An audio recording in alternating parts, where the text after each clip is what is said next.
ମରୁଭୂମିରେ ଶିଷ୍ୟଙ୍କ ସହିତ ସାଧୁ ଚାଲିଥିବା ବେଳେ ଜଣେ ଶିଷ୍ୟ ପ୍ରଶ୍ନ କଲା, ଆପଣଙ୍କୁ ଆମେମାନେ ଯେଉଁ ପ୍ରଶ୍ନ କରୁ ତାହାର ଯଥାର୍ଥ ଉତ୍ତର ଆପଣ ପାଆନ୍ତି କେମିତି? ଆପଣଙ୍କ ମନରେ ବି ସେମିତି ପ୍ରଶ୍ନ ଉଠୁଥିବ, ତାହାର ଉତ୍ତର ଆପଣ ପାଆନ୍ତି କାହାଠାରୁ? ସେତିକି ବେଳକୁ ମରୁଭୂମିରେ ତୃଷାର୍ତ୍ତ ସାଧୁ ଏବଂ ତାଙ୍କ ଶିଷ୍ୟ ଦଳ ପାଣିର ଏକ ଉତ୍ସ ଖୋଜୁଥିଲେ।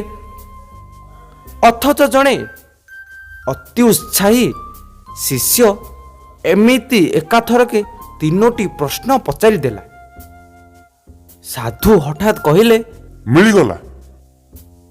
କ'ଣ ମିଳିଗଲା ବୋଲି ଶିଷ୍ୟଟି ଭାବୁଥିବା ବେଳେ ସାଧୁ ଗୋଟିଏ ଦିଗକୁ ଆଙ୍ଗୁଳି ଦେଖାଇ କହିଲେ, ମିଳିଗଲା ପାଣି। କିଛି ଦୂରରେ ଥିଲା ଗୋଟିଏ କୂଅ। କୂଅ ପାଖକୁ ଯାଇ ସେମାନେ ଦେଖିଲେ ଯେ ତାହା ଏତେ ଗଭୀର ଯେ ତଳ ଦିଶୁନାହିଁ। ଭିତରଟି କେବଳ କିଟିକିଟିଆ ଅନ୍ଧାର। ଶିଷ୍ୟମାନେ ପଚାରିଲେ, ଏଠି ପାଣି ଅଛି ତ? ସାଧୁ କହିଲେ, ଜାଣିବା ଲାଗି ଭିତରକୁ ଓହ୍ଲାଇବାକୁ ହେବ। ଜଣେ ଶିଷ୍ୟ ଥିଲା ଅପୂର୍ବ ସାହସୀ।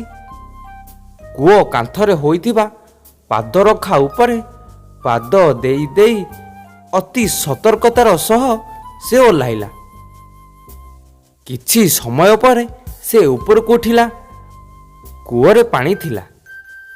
ତୃଷା ମେଣ୍ଟାଇବା ପରେ ସାଧୁ ସେହି ଅତି ଉତ୍ସାହୀ ଶିଷ୍ୟକୁ କହିଲେ, କୂଅ ମୂଳରେ ଆମ ମନରେ ପ୍ରଶ୍ନଟିଏ ଥିଲା, ଏଥିରେ ପାଣି ଅଛି କି ନାହିଁ?